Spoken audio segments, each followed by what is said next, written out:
take projection.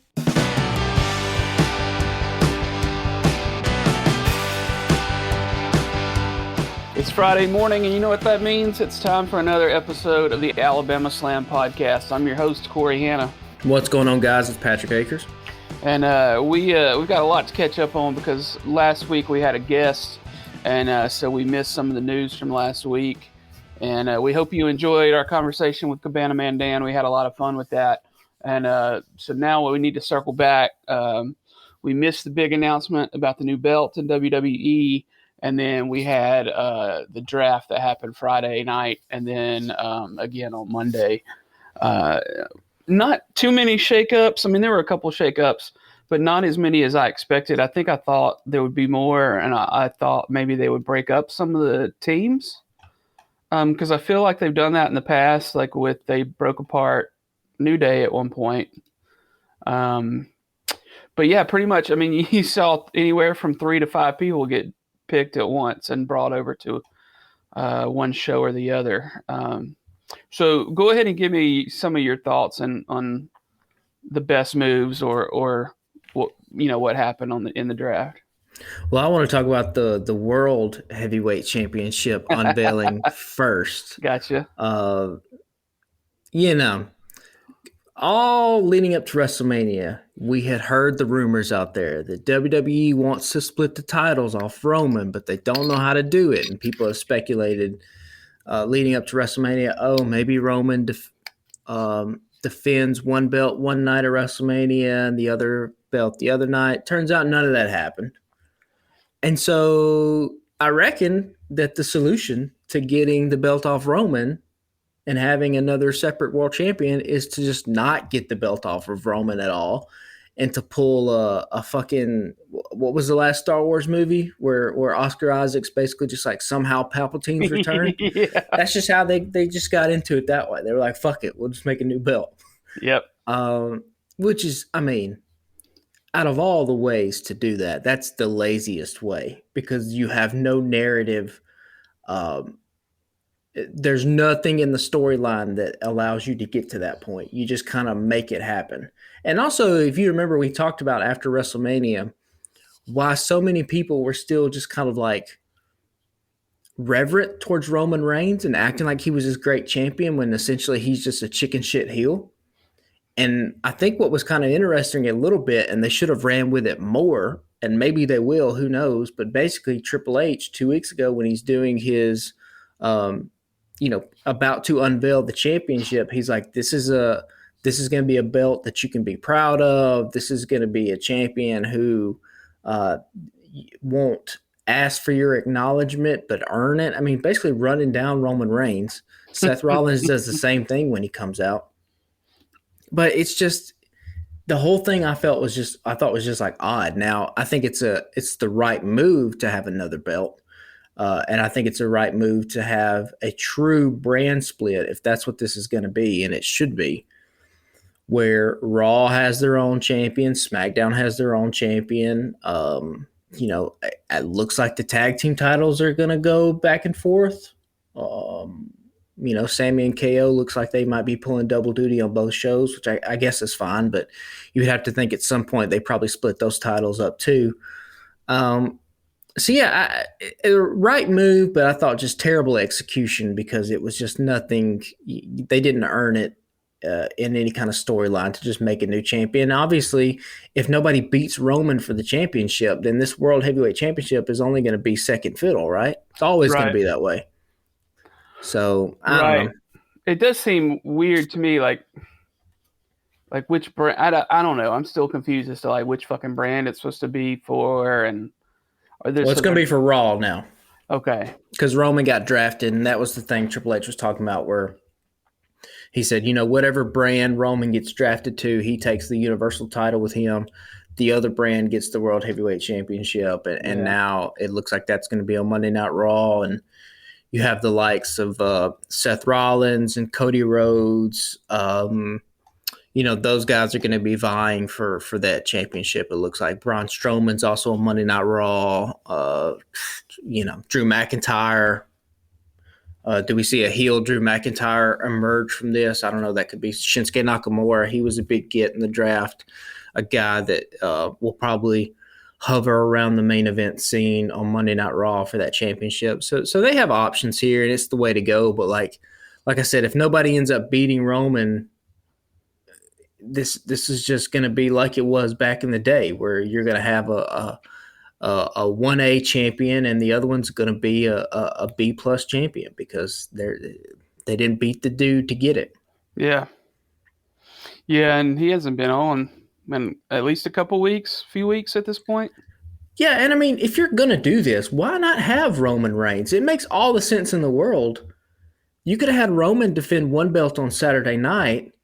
It's a tough, hard-fought victory. Holy shit, Roman just he sneaked out yet again with the fucking title, but he's got to defend it again Sunday. And then you build in all kinds of excuses for him that he can bitch about as to why he lost one of the belts on Sunday night of WrestleMania, because he was tired, because he's pulling double duty up, blah blah blah. Like, it just makes way more sense to do it that way. If you knew you were gonna do this 2 months later, why not just have it happen at WrestleMania where it means something? Yeah. Yeah.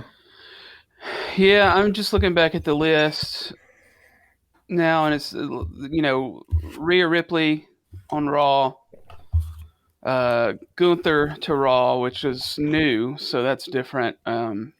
So that's one of the things that we predicted, right? I think we said when they were doing the draft, hey, don't be surprised if Gunther and the Intercontinental Championship go to Monday Night Raw.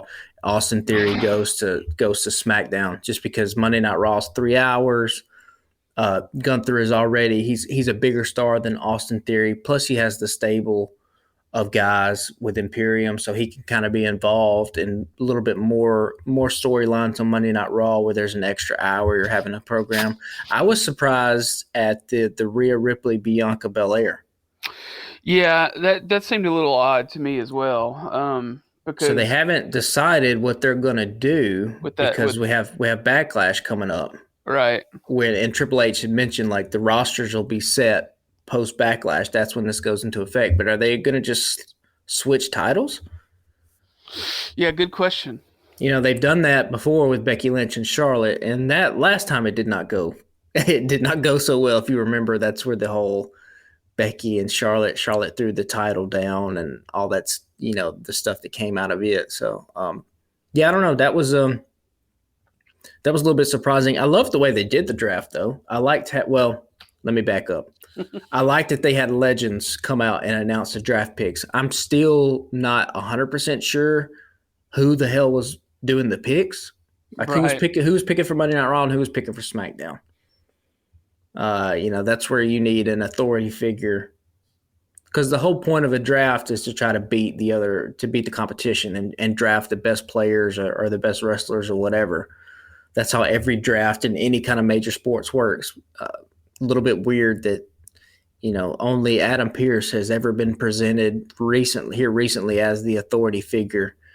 So I guess he was just drafting for himself. I don't know. Yeah, changing hats and picking for each side. Yeah, it was cool. I did think it was weird, like you said, the women's titles basically have switched, but Rhea has the SmackDown title on Raw for now, unless they change that. And Bianca has the Raw title on SmackDown. Yeah. Which, I mean, yeah, it makes for an easy switch, I guess, if you're going to do that. Because Rhea Ripley is defending the belt at Backlash against Selena Vega. There is 0% chance that Selena Vega upsets Rhea Ripley for the title. Is it this week? It's this Saturday, yeah. This Saturday, yeah. So there's no way in hell that that's happening. You just give Selena Vega that spot. She's Puerto Rican. It's in her home country. So, it's much like Damian Priest, it's just a good spot for them to be in. Sure. Yeah. The only, I just saw one a minute ago. Strowman and Ricochet to Raw was a pretty big one, at least in terms of current stories or current teams. and now I'm down to the SmackDown list. It's funny how I'm looking at something called 411 Mania because I wanted them to just be all in one row or one column so I could see them all at once. But they got some of the same ones: Charlotte Flair, of course, Roman and the Usos, the Bloodline, etc. Street Profits came over to SmackDown.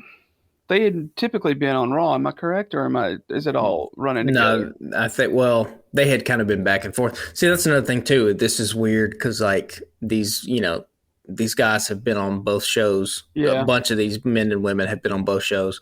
So we'll see how much, how little or how much crossover there is after this weekend. yeah, There's a couple of people I think that have put themselves now that if the rosters do get split and there's another championship, you got to be looking at a guy like LA Knight.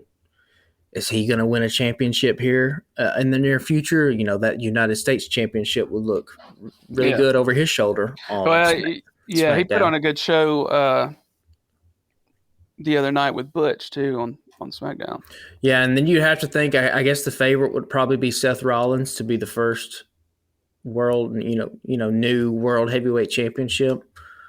I don't see how you would give that to Cody Rhodes. I guess they could, but Cody's still in the midst of his story right now. So I think having Seth, you could have a weird little triangle here, right? Seth's never beat Cody. Roman can't beat Seth. And, is that how it works? Yeah. Yeah, Roman can't beat Seth, and Seth can't beat Cody, and Cody can't beat Roman. So now you have a three-way little thing here that's kind of emerged because all the rumors still saying that like Cody versus Roman is still the favorite to headline next year's WrestleMania. So we'll see. They're on separate brands right now. We'll see how they get there. Yeah, If that's the case in 12 months. But overall, I love drafts, and you have enough stars to carry both shows independently. So I think a brand split like this is the way to go. Although they should just put the fucking World Heavyweight Championship on Dominic Mysterio. I saw your tweet from our account. Was it yesterday? Day before yesterday? Yeah, it was on Monday Night Raw when I was fucking watching, and right, yeah. Dominic starts to talk, and he just gets booed. Booed out of the building is a thing that a lot of people say. Very rarely does it happen. That man got booed out of the building. Yeah. There is no one who has had the kind of glow up that he's had over this past year. You think about where he was, 12, 18 months ago to where he is now. There's nobody getting any kind of reaction in pro wrestling the way Dominic Mysterio is getting it. Nobody has grown a mullet like that. Oh, no. And you could tell, like, when he goes to talk and the crowd it's just a chorus of boos. Everybody in Judgment Day has to like hide their smiles. Yeah. Because even he is like kind of cracking up a little bit. And I love that Finn gets in there like, you let him talk. Because he's just not going to get anything. It's fantastic. Absolutely fantastic. I'm loving everything Dominic Mysterio is doing. And Backlash should be fun this weekend. Bad Bunny versus Damian Priest.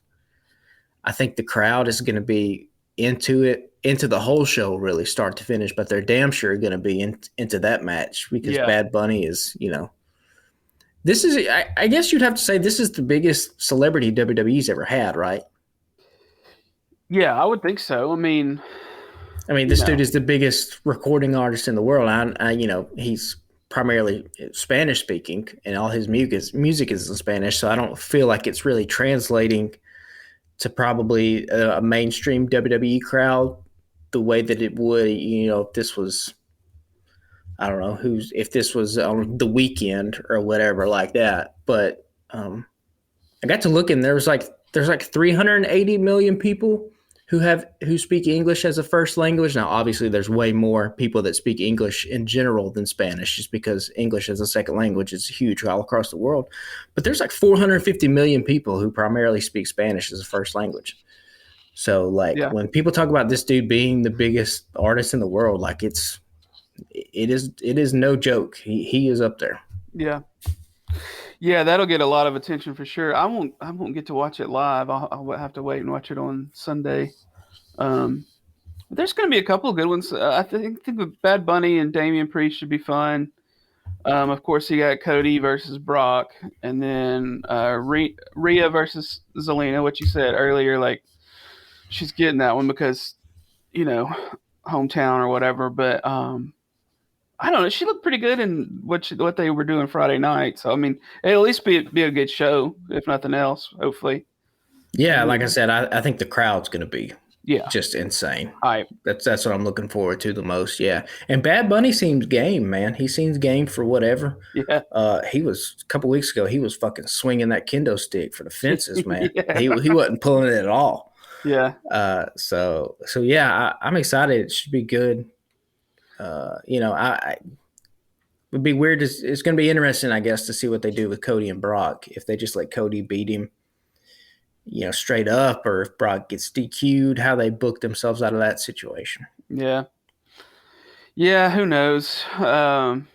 Also, I'm not really interested in that one. I think I've made my thoughts on Lesnar pretty clear over the course of our previous shows. Yeah, but then there's the big six man too. Yeah, Kevin, Sammy, and Riddle versus Usos Usos and and Solo. Solo. Yeah, Yeah, that should be good. The Usos with versus KO and Sammy on Friday night was really good too. Um, Solid rematch. A lot of good stuff happened in that one. And then you got Bianca versus Io Sky, and then Austin Theory versus Bobby Lashley versus Bronson Reed. Could care less about that one. And then Seth versus Omos, which came out of nowhere. yeah, Absolutely came out of nowhere. I mean, they keep talking about Omos like he's this big monster, but at some point he's got to beat somebody, right? right. So I mean, I don't see how you would. I don't see why you would have Omos beat Seth Rollins right now, particularly if Seth is the guy that you have on tap to lead this new championship. Yeah, I don't know. Yeah, you could have given Omos anybody else if you wanted him on the card, Right, But right. Put him in that Bronson Reed match or something. I don't know. yeah, you could have anything like that where any kind of multi-man match where he can look like a monster and not have to win but not be pinned. Yeah. Yeah, that would be a perfect spot for him. But yeah, for whatever reason, they're doing Rollins versus Omos. I'll probably, honestly, if I'm only going to get to watch until I have to wait and watch on Sunday, I'll probably only watch a couple of 3 of those matches. Unless I just get a lot of extra time, but I know I'll have some stuff to get done on Sunday, and then Succession will be on that night, so I got to watch Succession that night. So yeah, I mean, there'll be some good ones. I think maybe it would be an entertaining show.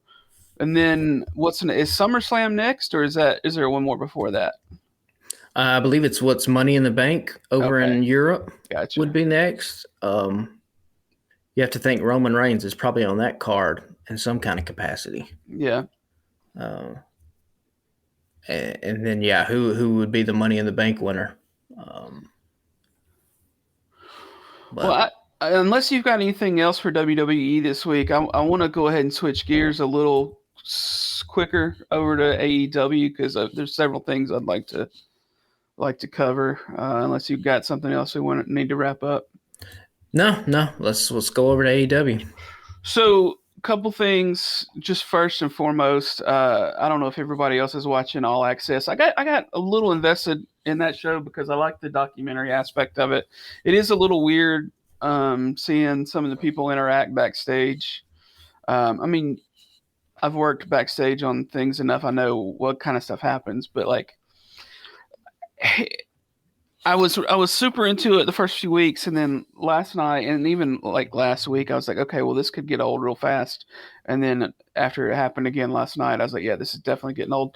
The previous weeks, Ty Mello complaining about not being in a story or in a match was just getting super old. I was like, okay, well, can we move on from that? And then last night it happened with Sammy because he hadn't been on TV in 2 weeks, and like I had kind of started being a Sammy fan because I was like, man, this kid, works hard and this, that, and the other, and seems like a decent guy. Even though I know his character is a piece of shit, but like I was like, well, don't make me like Sammy. And then of course last night he comes out with the maybe I got to go talk to Tony. I just got to talk to Tony, man. I haven't been on TV in 2 weeks. And you and I had like a real quick conversation before we started recording. I was like, yeah, there's a lot of people that hadn't been on fucking TV. Yeah. And then he's like, well, I want a singles run. I was like, well, okay, fine. But then like he goes to talk to Tony after the fucking show that night after Dynamite. And Tony whips out this fucking huge piece of paper. It was like probably an 18 by 24, 11 by 17, big ass piece of paper. And he's got a list of like everything that's going to happen for the next several months. And he's like, well, I've got you in this, I got you in that, I got you in doubles, and I got you in a trios, and this, that, and the other. And Sammy's like, yeah, I'd really like to get in some singles and be in contention for the big belt or whatever. I'm like, I doubt that any of that had to do with them getting this Pillars 4-way match that we're currently in, but like that part's getting old real fast. I do hope they move away from that shit every week. But on the other hand, it was interesting getting to see Adam Cole get back to some in-ring work. He had a little interaction with Kenny at the gym where they were, trying some bumps and moving around for the doctors and stuff like that. And it looks like next week on All Access is when we see him get rolled in the wheelchair behind the scenes or whatever, when they snuck him in to surprise everybody. But yeah, I mean, it's interesting, but that part could get old real quick. And I did want to talk to you a little bit about one thing we've bitched about for a long time is lack of writing and nobody really helping Tony out. And did you get to read the thing I sent you today about their newest signee? No, I didn't.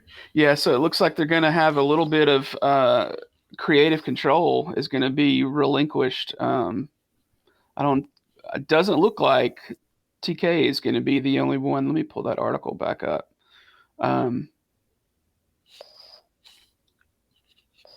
Ringside News says, and I saw it in a couple other places, Tony Khan's responsibilities after AEW hired new long-term creative writer.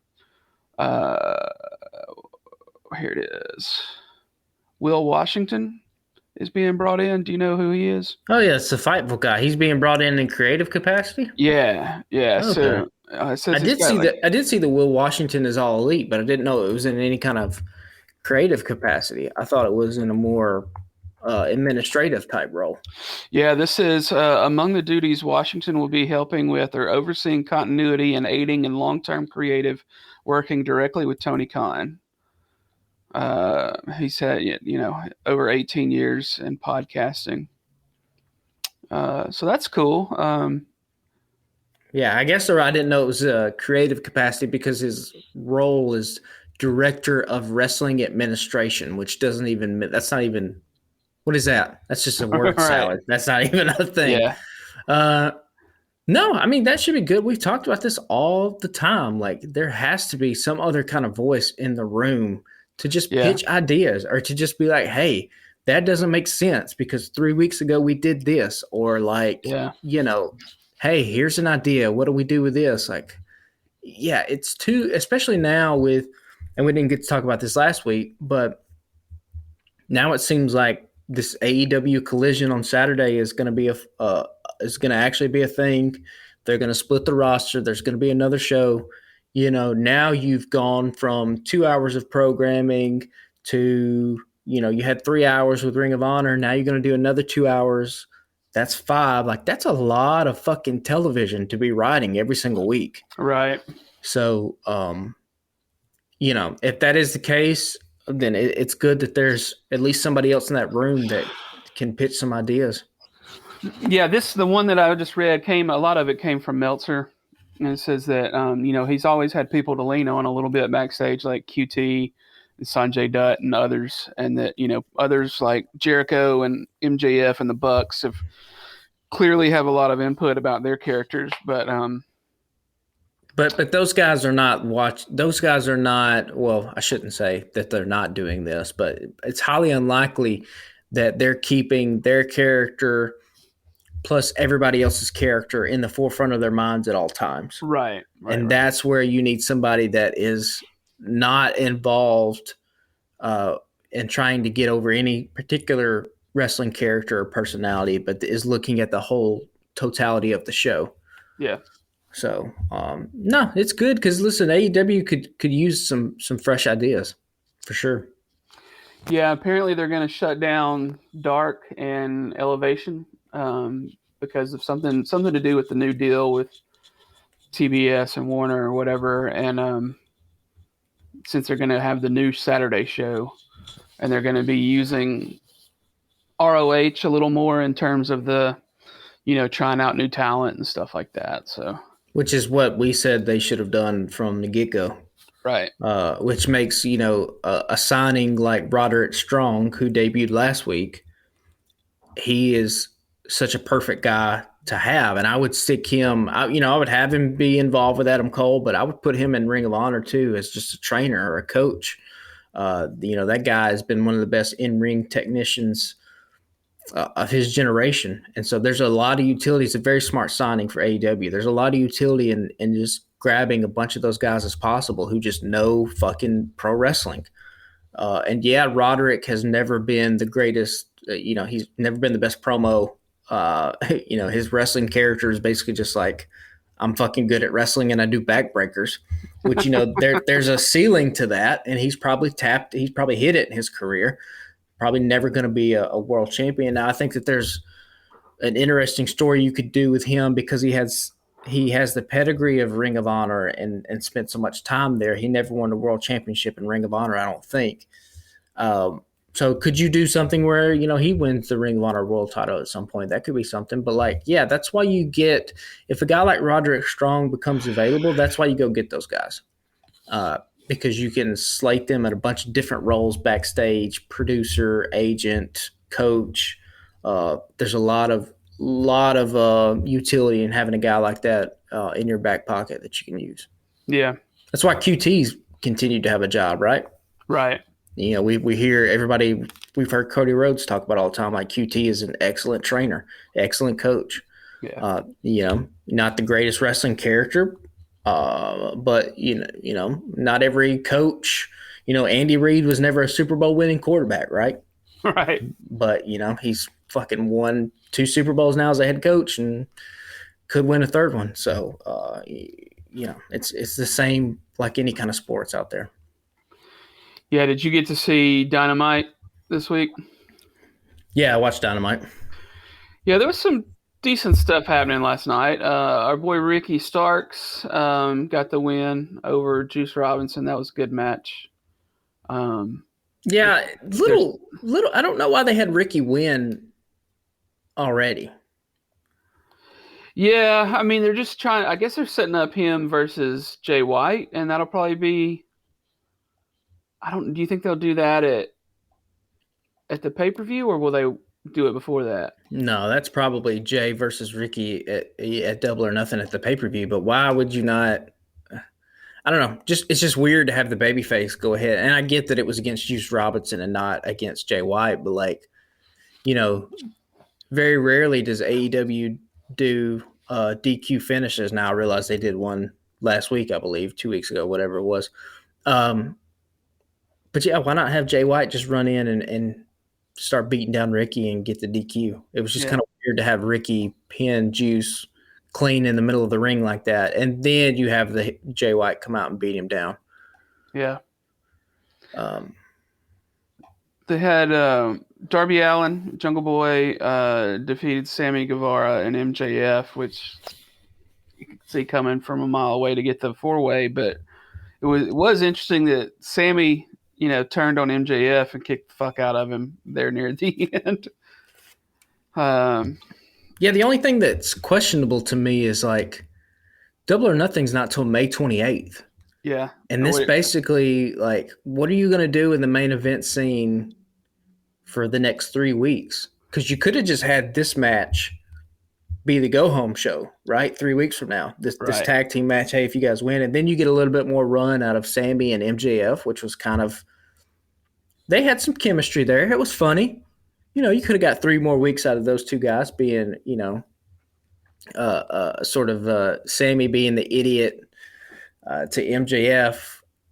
So I don't know. It would have to make you think that they have something else in their back pocket that they want to do for the next 3 weeks. But I don't know if it will be as entertaining as what the potential pairing of Sammy and MJF could have been. And, then you could have had Jungle Boy and Darby. Everybody could have found their roles. It didn't feel like a go-home show for the pay-per-view, but the main event felt like a go-home match for a pay-per-view. And the pay-per-view is still 3 minutes away, or 3 months away, 3 weeks away. Shit. We'll get there. Whenever the fuck it is. Yeah. Yeah. It just kind of seems like Double or Nothing. Doesn't it seem like with the Wembley announcement though that it's kind of overshadowed Double or Nothing quite a bit? Yeah, a little bit. And we can touch on those ticket numbers in a little bit too. Yeah, but isn't there even like another pay-per-view? Like Forbidden Door will be before that, right? Yeah, it will. Will be before Wembley. But when you make the announcement that you're running Wembley Stadium and you're going to put tens and tens of thousands of people in there, it automatically kind of goes to the forefront of this is the most important thing that the company is doing right now. Yeah. And I think everything else kind of feels like we're not necessarily that we're biding our time to get to Wembley, but like we're saving all our stuff for that. Yeah. Yeah. Well, let's go ahead and talk about that, and let's switch gears over to Wembley for a second. There's a lot of doubt and speculation about them selling 90,000 tickets, and then some of the tickets went on sale earlier this week, and it looks like they've already sold 40 or 50,000, something like that. I think it was 40 is what they were saying on Dynamite Wednesday night. Okay. Yeah, I mean, that's a lot of tickets for just the initial ones that were released or whatever. Yeah. And there's also speculation that there could be another new big signee or whatever for that show. Have you read anything about that? I didn't read that. Who are they speculating? Well, I haven't seen any speculation about who. That's what I was going to ask you. Do you have any thoughts on what that could be? I mean, it has to be one of two people. It either has to be Drew McIntyre or Mercedes Moné, right? Yeah. Who else would be the other big free agent signing that we've heard rumors of? Now, it could be somebody, we didn't hear that Roderick Strong's contract was up and they just signed him. So, it could be another one of those situations. But if you're going to tease that or if the rumors are going to be out there that it's a big signing, then in the context of Wembley, Drew McIntyre makes sense out of what we've heard. And then the only other big signing that is out there that's wrestling, that's not on Impact or WWE right now, was, Mercedes, who is doing her thing in Japan. Yeah, and I've seen things about her contract there being up soon, and I was like, well, what the fuck kind of contract did she sign? Because that will have been less than a year, right? Yeah, I mean, 6 months? Yeah, that would seem odd, but I mean, not unbelievable, I guess. There have been rumors going around too about maybe Goldberg getting a retirement match because he was pissed that WWE never really officially gave him one. And apparently, I guess in the last week or two, his contract was up, and he has made it known that he was unhappy. That would be weird, though. Yeah, this ain't the AEW ain't the fan base, right? Yeah, this is not the fan base. Although Goldberg is Jewish, MJF is Jewish, I'd be down as shit for MJF. Teases that he's gonna get an enforcer to watch his back, and it's fucking Goldberg. I'd be down for that. That would be cool. But I highly doubt that that's what that's going to be. Yeah, I don't know. A lot of rumors that I've heard out there in different podcasts have speculated that, and a couple of people have pitched this idea. I think it's actually a pretty good idea. MJF versus Sting in a title versus career match Mm, could headline Wembley Stadium, and I think that I'd be down for that too because that saves MJF one of these other big mm-hmm. feuds that he could have this year. Uh, the match doesn't have to be great because it's just the gravitas of having Sting, and this could be his last match, and then you get the rub because MJF is the guy that puts out Sting, and so it all that could be something. Now whether they do it or not, I don't know. And Sting might say like, "Look, I want my last match to be against Darby." Yeah. And that could be out there too, but yeah, there's just a bunch of different ways that they could go for Wembley, but Yeah, that's not a bad idea because, he came out the other night and was like, hey, showtime's almost over or whatever he said, yeah, yeah. But we got to get there though. Right. And that's, Wembley's not till August 27th. That's a long way away. Yeah. And so, we talked about this before too. AEW does not have the luxury of having a 50-year head start the way WWE has, where they can kind of, piddle paddle around for months at a time and kind of wait. Like they need to be putting on big stuff week in and week out and having awesome shows. And like they just go through these lulls, man. And Wednesday night wasn't bad, but like it wasn't, oh my gosh, I have to watch next week to see what happens. Yeah. So. Yeah, I don't know, man. I think I'm still in a come down period after WrestleMania. Like, just the excitement isn't there right now in any of the stories. Like, I feel like they dropped the ball with the bloodline stuff, and then I just don't know that this build to Double or Nothing is that big for me right now. I mean, there'll be some great matches. Their pay-per-views are always the shit. AEW's are. Oh yeah, I mean, there's no question that when I watch Double or Nothing, I'll feel like I'll get my money's worth for sure. I've always felt that, but like like you said, the excitement is kind of just not there because like Adam Cole's cool. I like Adam Cole a lot. Do I want to see him feud with Chris Jericho? Not really. Like I don't know, man. On that, I've been that way, but I did get a charge last night when he got, because it looked a little more real than usual, like in terms of when he charged the desk, the announcer's desk, and then basically knocked the whole fucking curtain over and had Jericho essentially backstage. Yeah, but here's what I'm going to be, nitpicker Patrick. It's like Jericho was fucking staring at the monitor at the desk. He acted like he didn't see Cole coming. Yeah. He's fucking looking at the monitor. Again, that's what I'm talking about. That's one of them guys where like, and maybe having a guy like Will Washington being in the room for things like this, like you can catch those kind of things because you're not strung out trying to do 19 different things where somebody brings you an idea and is like, hey, Adam's at the end of the match, Adam's going to, rush Chris and knock him off the, go through the set. And then you go, okay, well, what is Chris doing? Is Chris, Chris just can't be looking at the monitor because in real life, he would see Adam Cole coming and run or do anything like that, and he was just kind of They even cut to it weird where like Chris like he was like looking up but then saw that the camera was on him, so he looked back down at his monitor. It was just, I don't know, the whole thing was just fucking weird. And it's details like that kind of just, they don't pull me out of the show. Obviously, I still love AEW, but like it's just, these are the things that we need to kind of tighten up because they kind of, I don't know. They kind of bring the product down just a little bit, not a lot, but just a little bit. So, speaking of people not being on TV, am I crazy or has Hangman been gone for a little bit? He's been gone for a while, yeah. I don't think he's injured or anything. I could be wrong. Yeah, I mean, but even if they brought him back, what are they going to do with him? Yeah. I mean, Kenny has his own thing right now. He looks like he's going to be going solo up against Combat Club for a little bit of time here. Obviously, because, in storyline, they wrote the Young Bucks off TV for a little bit. Yeah. But then they've been on every week. Like, like Matt, was it Matt or Nick? One of them was injured, and then the other one was supposedly injured, but then they were both on TV. I don't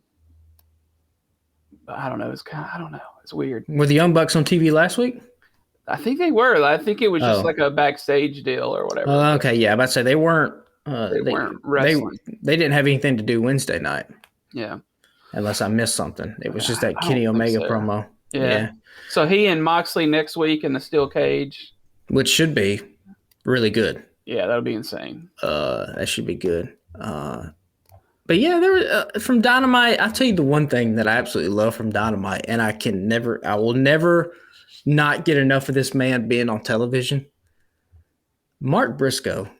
Yeah. Is just, he has so much charisma. Yeah. To the point where he opens up that door. I love the fact that like Satnam and Jay, I love that stupid shit like that. Like the dumb heels and it's comedy or whatever like that. And then Papa Briscoe. Yeah. Papa Briscoe's the man. Just he just cool as a cucumber. And I love the interaction between all those guys. More invisible camera stuff last night from the show. That's one thing I kind of took away from it, that, you know, hey, we need to get back to doing this, because obviously them going out to the Briscoe compound, that was like, you know, classic WWE type thing. But then you had the Darby and Jungle Boy interaction with MJF coming into the locker room. Yeah, that was all invisible camera stuff. And again, you need those kind of elements to do a little bit more storytelling. You know, everything doesn't have to be attached to a reporter backstage or an interviewer backstage. I don't think. They've shied away from that here recently because we've heard rumors that Tony just doesn't like that kind of stuff. But like the Jungle Boy Darby MJF interaction last night was good leading up to the main event. Yeah. Because it puts a little bit more distrust. All these guys, like, you know, Darby and Jack are on the same team tonight, but they really can't trust each other, right? Because they're both going for the same prize. And then MJF being just, again, that little interaction shows us how smart of a character he is, right? Because he knows he can just be in that room, and when Darby shows back up, it's going to sow those seeds of distrust that he then can try to capitalize on later on in the match. Like, it's just all kinds of little things like that, where if you have an interviewer, there's no way you can do that segment that they did before the main event, because it just doesn't, it's not going to make any sense whatsoever.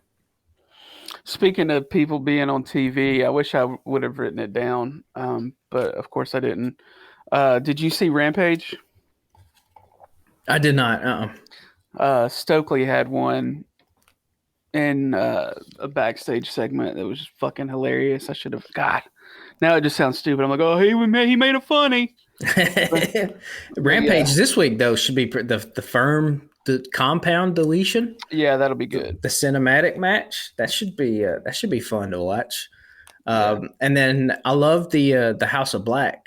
With now they're going to have these new rules, the open house rules. Yeah, and I love when everybody's like, "Here are the rules. We're going to lay it out for you." Like, you know, no rope breaks, nothing like that. So that's cool, because that adds a different element to their character.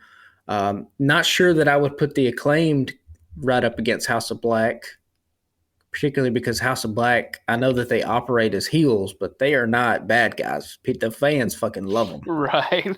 So, I don't know. They're, you know, Butcher and Blade or Varsity Athletes or, you know, one of these other trios teams could have got the win to go up against House of Black.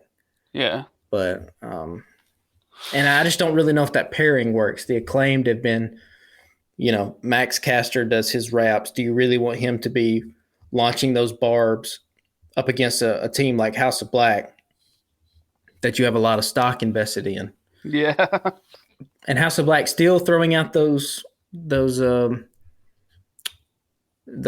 verbal jabs out there to the Elite and to the Young Bucks. You know, you have to think at some point, when does that come to fruition? Yeah. Yeah, good questions. The another weird thing I wanted to bring up from last night was, you know, Wardlow was a squash match, and then he calls out Christian to bring out Luchasaurus, and then Christian was like, "You know what? I think I'm gonna fight you instead." And I was like, "What? Why? What? Like, what do we? What's happening here?" I think that's just a way to, Christian playing those mind games. We'll see where that story leads. I think the even weirder part is to having Arn Anderson in Wardlow's corner, like, Yeah, because where'd that come from?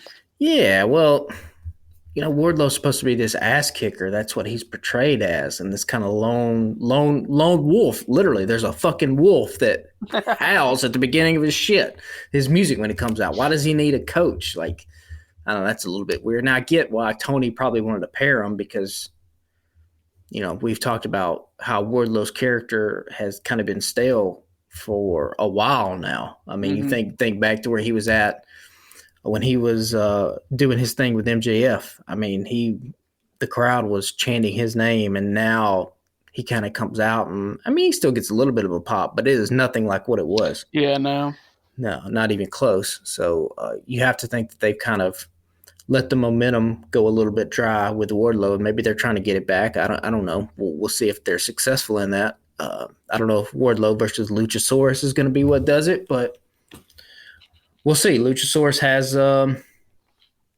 he has a better look now. He still has a dumbass name, but I guess I'm not going to win that battle whatsoever. So Luchasaurus makes sense if you were trying to be a good guy because you can sell a lot of merchandise to kids. Yeah. But if you're going to be basically just AEW's version of Kane, Luchasaurus is not the name that's going to inspire fear into your opponents whatsoever.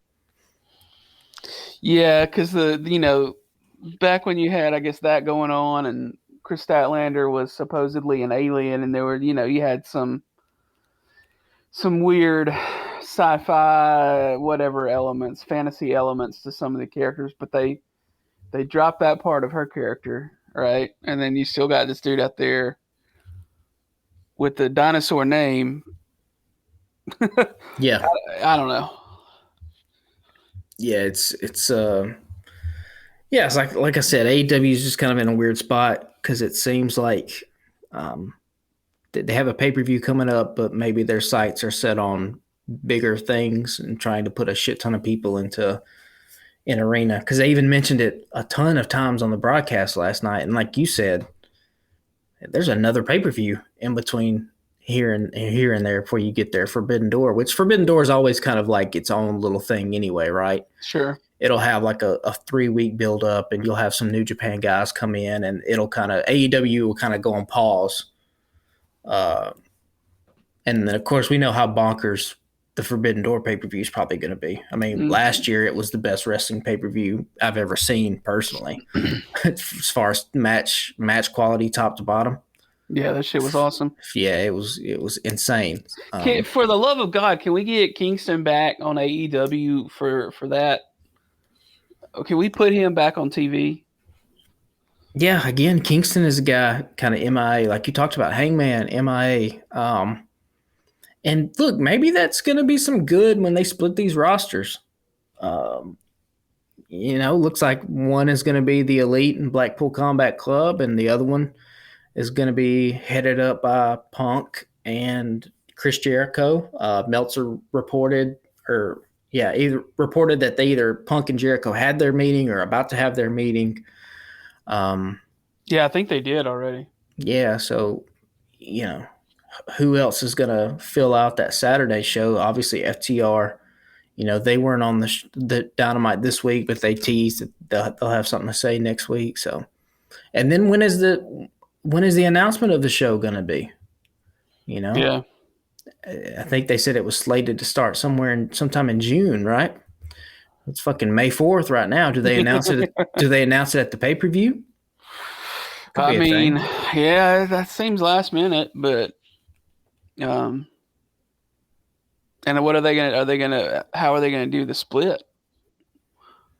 Well, it probably will just be more subtle than like Tony Khan coming out and saying we're going to have a draft. It'll just kind of be like oh, these guys are on Dynamite every single week. These guys are on Collision every single week, and we Yeah. kind of just know it that way. But yeah, it's yeah, wrestling. We're kind of just we're kind of in that lull, like you said, post WrestleMania, where it's just kind of like there's things happening, but I don't know if I'm really super excited about it. Obviously, that could change in a moment's notice, right? Yeah. I'm excited to get to a live event though. Like I saw today on Facebook that Dump Sanders posted that there's going to be a couple of events in Huntsville for New South, and then he said the Game Changer is definitely. I think he said June, like 24th or something like that. Yeah, yeah. So they'll come back. So yeah, Um, it'll be a good summer for wrestling. You yeah, know, for us here in Alabama and for WWE and AEW, I'm sure. But like the spring right now is just kind of post WrestleMania, and yeah, yeah, I don't know. yeah. In terms of like what's on TV or whatever, have you been watching any of the Ring of Honor stuff still? Not really. Mm-mm. Um, I hadn't even really kept up with it. I know that Kingston lost the match against Claudio, and that was kind of yeah. I don't even know what the stories in Ring of Honor are right now. yeah, I don't know either. Um, just curious. I know Lucha Brothers won the tag team titles, right? Yeah, they came out with them Wednesday night, the Ring of Honor tag team Yeah, titles. yeah. Yeah, I know they had said that Phoenix was injured, but that he was making a quicker recovery, and then they come running out last night. I was like, well, shit, I guess he's okay. Or okay enough to be on TV for a little bit. Yeah, and I mean the Kingo, he's getting even more run here in America. Yeah, that was nice. He's probably gotten more spots here in America than he's gotten for damn AAA in Mexico. I think somebody posted like he's defended that belt in the past 12 months more on AEW than he has in AAA. So, but I mean, Yeah. that's a boy, that's a hell of a trio team, right? Yeah, no shit. Penta, Phoenix, Vikingo. Yeah, even that, like, usually when we come on this podcast, even when we're like, the stories in AEW are kind of meh, but the wrestling was like top notch. Even last Wednesday night, that really wasn't the case. The wrestling was just kind of, I don't know. I mean, there were moments like There were moments, and I hate to use it like that, but it felt very WWE ish, didn't it? yeah, a little bit, The whole show felt that way. a little bit.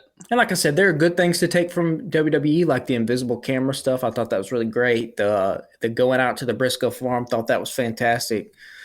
But putting the dudes who were going to be in the main event in a tag team match is like classic Vince McMahon WWE booking. Like that's just how. Oh, here are all these dudes. Let's put them in a tag team match. Like that's straight up. That's out of that playbook. And there are times to do it, and Yeah, like I think Orange Cassidy and Bandito and Adam Cole and yeah, yeah. And I mean the good thing about the Four Pillars tag team match was like by design they kind of have to not go out there and give it their all, right? Because they have to make you want to pay your money to see them all wrestle. So that's why they were doing like the classic kind of Memphis wrestling spots where the heels distract the ref and they choke them out with the scarf, and then the baby faces get on top. Like that's just old school wrestling shit that they're not going to do at the pay-per-view, right? But they have to kind of bide their time to get there. If they're going to be in this match, we got to figure out something to do. yeah, So smart call in that stance of it. But yeah, I don't know.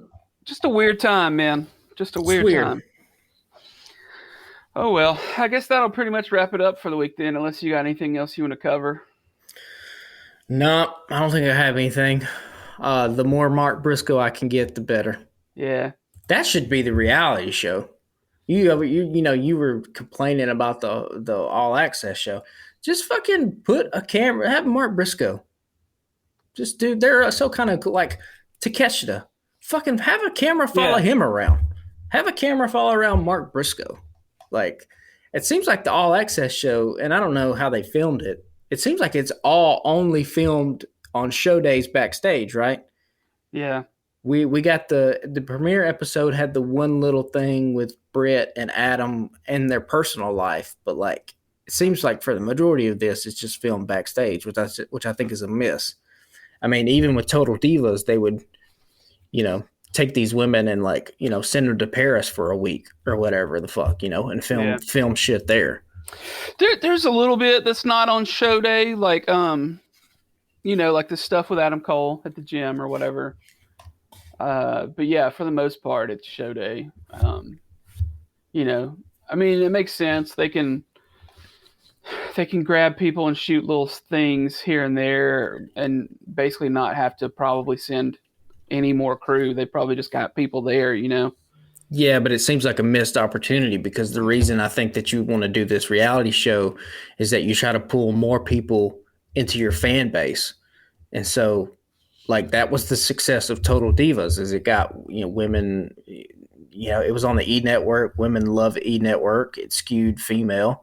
They love reality television. And so WWE is going to, have a product that's in that lane. I don't know if a lot of people, unless you're a wrestling fan like us, do you really care about all the backstage stuff that much? What you would care about, and what I thought when I saw the preview for this show was that it was going to be mostly about Adam Cole recovering from this potentially career-ending injury and all, seeing his family and all that kind of stuff. That's a normal human element that you can hook people in, and then you give them, the wrestling. But like just having this be like having Sammy Guevara go meet with Tony Khan because he's pissed off about not being on TV is not the type of shit that is going to do them any favors in terms of trying to make new fans based off a reality show.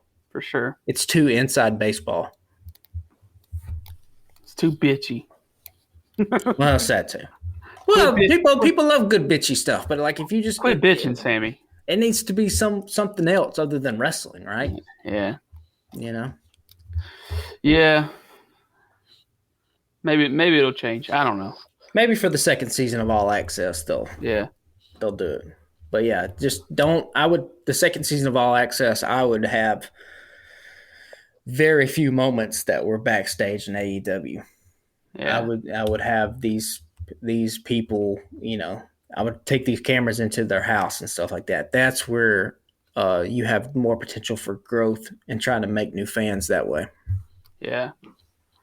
Yeah, that makes sense.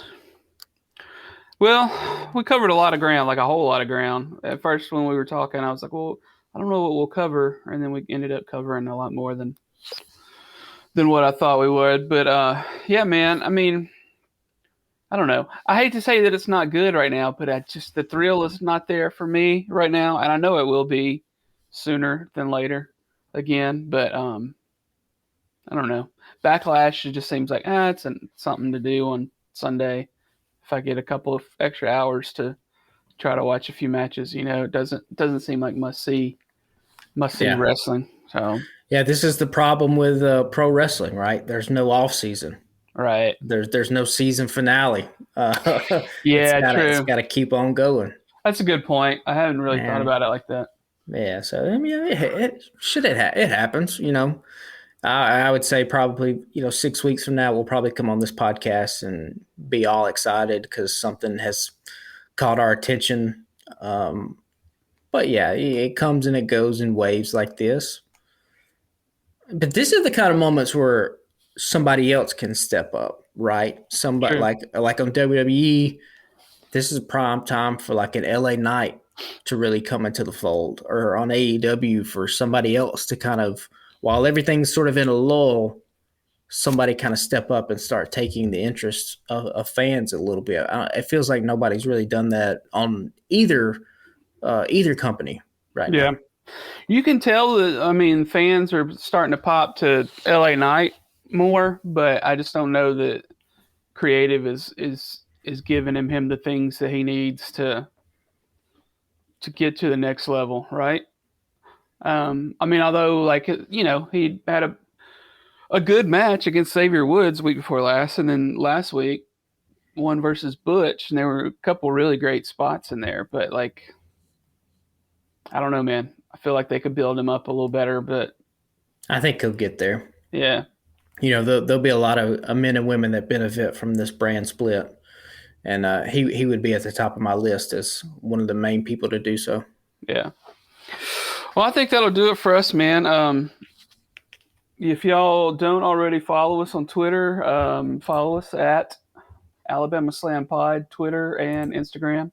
We're on Facebook at the Alabama Slam Podcast, and follow our network of other podcasters and friends at the Alabama Take.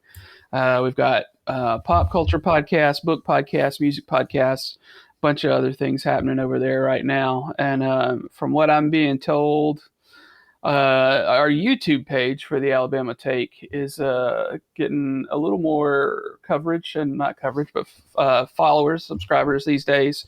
Most of our shows are listed, linked over there on YouTube as well, and they're in categories and all that stuff. You can go from one to the other if you'd like. And if you want a t-shirt, you can get on tpublic.com and just search for the Alabama Slam, and we'll come up. And we appreciate y'all listening, and hopefully we'll be a little more enthusiastic next week. Yeah, see you guys later. Yeah. All right, man. Later.